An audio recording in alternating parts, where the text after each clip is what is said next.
Hey everyone, I'm just going to do a recap of the last 5 days of biking and let you know how it was. On the first day, we started in Cape Spear, which is the most eastern point in North America. Absolutely beautiful. So we took off from there, and the scenery was gorgeous. Hills were rolling but quite long, and then we had a really long descent into Petty Harbor, which was beautiful. It was our first spot right by the ocean. We had some snacks there, and yeah, it was just really nice. Really steep climb out of Bay Bulls. Um, it was hard for me. I could not stop on this hill, or I would have rolled backwards. If anyone was doing it in a wheelchair without power assist, it would be really hard. Next, we did a 20-kilometer section on rolling hills, which was really nice, but it had rough pavement. So it gave me a bit of AD, but it was very quiet, so it was nice. It was neat. And the last part, we had a short 3-kilometer section on the Trans-Canada Highway. In terms of accessibility, the shoulder was wide enough to the right of the rumble strips, which I can't go on. And I was completely out of traffic, and I felt very comfortable. So that was the first day. We did 63.27 kilometers, and I rated the difficulty 5 just because of the number of hills, the safety 4, the rest spots 5 just because it was so beautiful, and the scenery was 5. So great first ride. So everyone knows I'm rating everything out of 5, so 5 being the most or highest. So day 2 was a longer ride, 102.96 kilometers. We went from just south of Holyrood, and we made it all the way to Chapel Arm. The first section had lots of climbs and descents, but still felt safe for a wheelchair. We stopped a really nice spot. We stopped in front of a waterfall for a snack. That was really cool. Then after the turn in from Spaniards Bay, we took a quiet but really rough road. So I had to go slow just because of the AD. And then we stopped for lunch at a small inland lake, which was nice and quiet. It's hard to stop for too long just because it was kind of cold and we had to get moving. And then we went through Dildo, which I'm wearing the shirt. Nikki actually fell off her bike because she was trying to get a picture of me in front of the sign, and she kept her wheels clipped in, her shoes clipped in. And there was an absolutely beautiful spot by the brewing company where we sat in front of the water and you could overlook the whole town, which was really neat. The last section, probably about 20K, was the Trans-Canada Highway. This I found pretty dangerous. I couldn't go, the shoulder wasn't big enough to the right of the rumble strips, and I can't go on the rumble strips, so I basically had to be in traffic with my right wheel on the white line. So that felt a little unsafe, so that's something that could be fixed in terms of accessibility. So I rated it the difficulty 5 just because, again, lots of hills. The safety, I gave it a 2 because of this section of the Trans-Canada. And the rest spots were 5. They were gorgeous, the waterfall and the spot in Dildo, and the scenery was 5. Yeah. So day 3, we did 54.65 kilometers. The first 35 kilometers was really beautiful. Near the ocean, it was hilly, but it wasn't unsafe. But it was rough pavement, so I just had to take it easy, especially on the downhills. If I hit a big bump, I can spasm and go out of control, so I had to go a bit slower. The last 20 was on the Trans-Canada Highway, and I had the same issue with needing to be in the lane of traffic, which, again, felt unsafe to me. So this is definitely something to look at to make the route accessible. Also, we found out this day that we were on the front page of the Globe and Mail. Fantastic article. And we started getting a lot of attention, which was really great because everyone's kind of excited about what we're doing and wants to be involved. So I rated the difficulty 5, mainly for the first section, the safety 2, again for the Trans-Canada.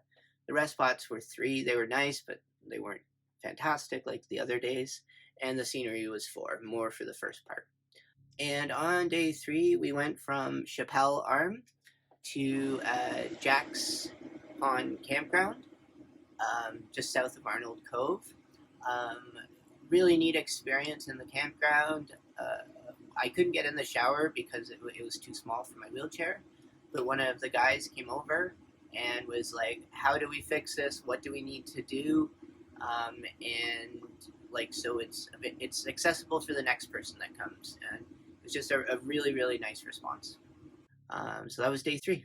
Okay, so day 4, we were at our spot at the Jack's Pond Campground near Arnold Cove, and we made it to just north of Port Blandford. We were trying to go further, but Nikki blew her tire, and I didn't pack the spare tubes replacement, so my fault. We had to get picked up by the RV. Um, but we did manage to get 87.46 kilometers done. Um, Again, the entire route was on the Trans-Canada Highway. Um, a large portion of it didn't have rumble strips, or if there was rumble strips, there was enough pavement to the right of the rumble strips, so I didn't have to be in traffic as much. It was only short sections. To allow me to be out of traffic, I need at least 4 feet to bike on, but 5 feels much safer. Just because if my right wheel drops off to the gravel, I'll probably spin out of control. So I have to stay on the pavement. It was hilly, but not super steep, so we were able to make good time. And there was nice scenery overlooking the ocean while we were biking, even though we were on the highway. So I gave it a difficulty of 3, just because the hills weren't super steep. A safety 3, because it was a bit better than the other days on the Trans-Canada. And the rest spots, a 1, just because we were basically on the side of the highway, and the scenery of 3. So it was nice overlooking the ocean. So day 5. Day 5 was quite the day. We were driven back to our where we finished the day before by the RV, and we started off. Nikki had changed her tire the night before, and we got about 2 kilometers done, and it blew again. I guess there was a piece of glass that we missed. So she had to change her tire on the side of the road, which she's becoming really good at. She's quite fast, very impressed. And we started off, and then my Baytech unit became detached, and it happened 7 times. So I had to get the RV to come and swap out units. I'm going to be talking with Reg from 49 Bespoke today, and he's going to help me troubleshoot and figure out what's going on. They're a great store. So after we switched out the units, everything was good, and we kept going. The weather was pretty crazy. It was hot, and then cold, and then hot. At one point it started raining, and we were in a hailstorm, but we kept going. It was hilly with some really long climbs. I think there was one climb that was 1.5 kilometers long. So yeah, it was a good push. There, the pavement, the Trans-Canada Highway was much the same. I was able to be out of traffic most of the time, which was really nice. There's only a few short sections where I had to move to the left of the white line. I gave it a difficulty of 3. Again, the hills weren't super steep, but they were long. Safety of 3, again, because I could be out of traffic.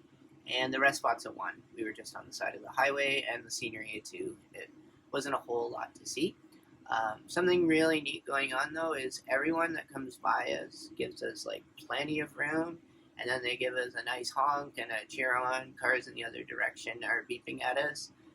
Apparently, we were on the Newfoundland radio, and they told us to watch out for us and give us room and encourage us. And it's been really nice. Just wonderful people out here in Newfoundland. Everyone's so friendly.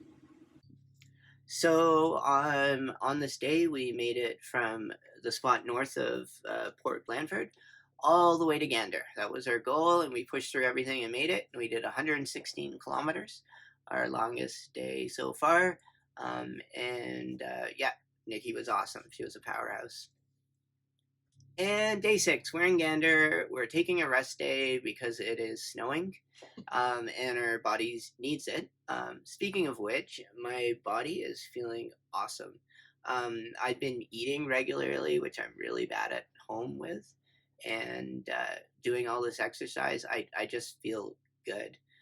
Some neat things, a little personal, but I'm having quite a lot of bowel movements, and everything's clearing out.